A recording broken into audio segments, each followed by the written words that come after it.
ஹல்லேலூயா. கர்த்தருடைய பரிசுத்த நாமத்திற்கு மகிமை உண்டாவதாக. இன்றைக்கும் இயேசப்பா நமக்கு கொடுக்கிற வார்த்தை லூக்கா 10வது அதிகாரம் 19வது வசனம். இதோ சர்ப்பங்களையும் தேள்களையும் மிதிக்கவும் சத்துருவினுடைய சகல வல்லமைகளையும் மேற்கொள்ளவும் உங்களுக்கு அதிகாரம் கொடுக்கிறேன், ஒன்றும் உங்களை சேதப்படுத்த மாட்டாது. ஆமேன். அருமையான தேவனுடைய பிள்ளைகளை, இன்றைக்கும் கர்த்தராகிய இயேசு கிறிஸ்து நமக்கு சிலுவை பாடுகளின் மூலமாய் நமக்கு விசேஷ ஒரு ஆசீர்வாதத்தை அவர் கொடுத்திருக்கிறார். அது என்ன? அநேக ஆசீர்வாதங்கள் உண்டு. அதிலே விசேஷமானது என்னன்னு பார்த்தீங்கன்னா, சத்துருவின் சகல வல்லமைகளை மேற்கொள்ளும்படியான ஒரு அதிகாரம். இந்த வசனத்தில் இங்கே பார்க்கும்போது சத்துருவுக்கும் வல்லமை இருக்குது. சத்துரு இன்றைக்கு அநேக பிள்ளைகள் என்ன செய்கிறான்?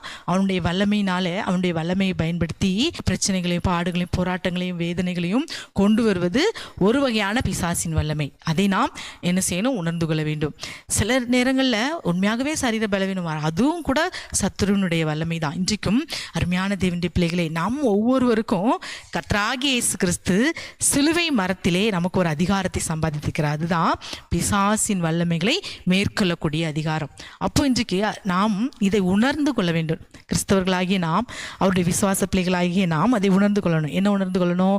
ஏசப்பா எனக்கு அதிகாரம் கொடுத்துருக்கேன். என்ன அதிகாரம் கொடுத்துருக்காங்க? பிசாசின் வல்லமைகளை, சகல வல்லமைகளையும் மேற்கொள்ளக்கூடிய அதிகாரம் எனக்கு இருக்கு. அப்போ இன்றைக்கு பிசாசின் வல்லமைகளை மேற்கொள்ளக்கூடிய அதிகாரம் யாருக்கு இருக்கு? விசுவாசிக்கிறவர்களுக்கு இருக்கு என்று நாம் அந்த ஒரு பெரிய ஒரு காரியத்தை நாம் உணர்ந்து கொள்ள வேண்டும். இன்றைக்கு அநேகருக்கு இந்த உணர்வு, இந்த தெளிவு இல்லாததுனால தான் பிசாசின் வல்லமைகளால் கட்டப்பட்ட ஒரு சூழ்நிலை. அப்போ நாம் என்ன செய்யணும்? அதை நாம் ஜெபத்தின் மூலமா அந்த அதிகாரத்தை இயேசுவின் நாமத்தில் வெளிப்படுத்தணும். ஏசப்பா சிலுவையிலே நமக்காக அந்த அதிகாரத்தை கொடுத்திருக்கிறார். அப்போ அந்த அதிகாரத்தை நாம் எப்படி பயன்படுத்துவது? ஜெபத்தின் மூலமாய். நீங்க இன்னொரு வசனத்தை வாசிப்பீங்கன்னா, மார்க் 15:17 விசுவாசிக்கிறவர்களால் நடக்கும் அடையாளங்கள், அவனை நாமத்தினாலே பிசாசுகளை துரத்துவார்கள், நவமான பாஷைகளை பேசுவார்கள், சர்ப்பங்களை எடுப்பார்கள், சாவுக்கு ஏதுவான யாதொன்று குடித்தாலும் அது அவர்களை சேதப்படுத்த மாட்டாது. விசுவாசிக்கிறவர்களா என்னது நடக்குமா? அடையாளங்கள் அற்புதம் நடக்கும். அதை நாம் விசுவாசிக்க வேண்டும்.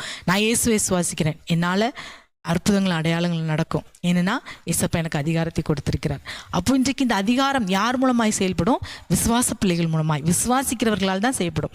எல்லாருக்குமே இந்த அதிகாரம் உண்டு, ஆனால் அது செயல்படுவது விசுவாசிக்கிறவர்களால் நடக்கும் அடையாளங்கள். அப்போ இன்றைக்கு நாம் கர்த்தரை எல்லா சூழ்நிலைகளிலும் விசுவாசிக்கணும். விசுவாசத்தின் பரீட்சை நாம் என்ன செய்யணும்? அதில் அந்த விசுவாச பரீட்சையில் நாம் பாஸ் பண்ணாதான் இந்த காரியத்தை நாம் என்ன செய்ய முடியும். அப்போ இன்றைக்கு நாம் ஜெபத்தில் அதை செய்யணும். உங்களுக்கு எதிராக பிசாசு போராடுகிறதா? பிசாசின் கிரியை நல்லா தெரியுதா? அப்போ என்ன செய்யுங்க? இயேசுவின் நாமத்தை சொல்லி, அந்த பிசாசின் காரியத்தை சொல்லி, அதை கட்டி அதட்டி ஜெபிக்கும் போது அது உங்கள் வாழ்க்கையிலிருந்து என்ன செய்யும்? அந்த சத்துருவின் வல்லமைகளை நீங்கள் மேற்கொள்வீங்க. ஆமேன். ஆகவே இந்த வேளையில் நாம் ஜெபங்கள் இன்று அப்படி மாற வேண்டும். ஏதோ காரியத்திற்காக சும்மா அழுதுகிட்டே இருக்காதபடி, இது பிசாசு தான் கொண்டு இன்றைக்கு அநேக ரட்சிப்பை தடை செய்வது வானமண்டலத்தின் பொல்லாத பிசாசு. அப்போ என்ன செய்யணும்? சபையை நடத்துகிறவர்கள், ஊழியர்கள் என்ன செய்யணும்னா, ரட்சிக்கப்படும்படி, அந்த ரட்சிப்பை தடை செய்கிற அந்த பொல்லாத பிசாசின் வல்லமைகளை என்ன செய்யணும்? மேற்கொள்ளும்படி இயேசுவின் நாமத்தில் அதிகாரத்தோடு ஜெபிக்கணும். இயேசு நாமத்தில் அந்த அதிகாரத்தை பயன்படுத்தும் போது அந்த பிசாசு என்ன செய்வான்? விலகி போகும். ஆகவே இந்த வேளையில் நம் ஜெபங்கள் மாறட்டும். உங்கள் ஜெபங்கள் விசேஷமாக இந்த நாளிலிருந்து மாறட்டும். சகல அதிகாரத்தை எனக்கு தந்திருக்கிறார். சத்துருவின் சகல வல்லமைகளை மேற்கொள்ளும்படி உங்களுக்கு அதிகாரம் கொடுக்கிறேன், அது ஒன்றும் உங்களை சேதப்படுத்த மாட்டாது. இப்படி ஜெபிக்கிறதுனால இது சேதம் வந்துடுமோ? வரவே வராது. எப்படி ஜெபிக்கணும்? பரிசுத்தமுள்ளவர்களாய் ஜெபிக்கணும். இன்றைக்கு அதை விட்டு நாம் ஜெபித்தோன்னா பிசாசு என்ன செய்வா? சேதப்படுத்துகிறோம். விசுவாசத்தோடு தான் ஜெபிக்கிறானா, சாட்சி இல்லாமல், பரிசுத்தம் இல்லாமல் இன்றைக்கு அநேகர் ஜெபிக்கிறதுனால தான் பெரிய பெரிய ஆபத்தில் போய் மாட்டிக்கிறாங்க. ஆகவே இந்த வேளையில் நாம் அவரை போல பரிசுத்தமாக இருந்து அவருடைய அதிகாரத்தை பயன்படுத்தி ஜெபித்து எல்லா காரியத்திலும் வெற்றியை நாம் சுதந்திரிப்போம். ஆகவே கண்களை மூடி ஜெபிக்கலாமா? அப்பாவுமே நாங்கள் நன்றியோடு ஸ்தோத்திரிக்கிறோம். சிலுவை பாடுகளின் மூலமாக எங்களுக்கு நீர் அநேக அதிகாரத்தை நீர் சிலுவையில் சம்பாதித்திருக்கிறப்பா.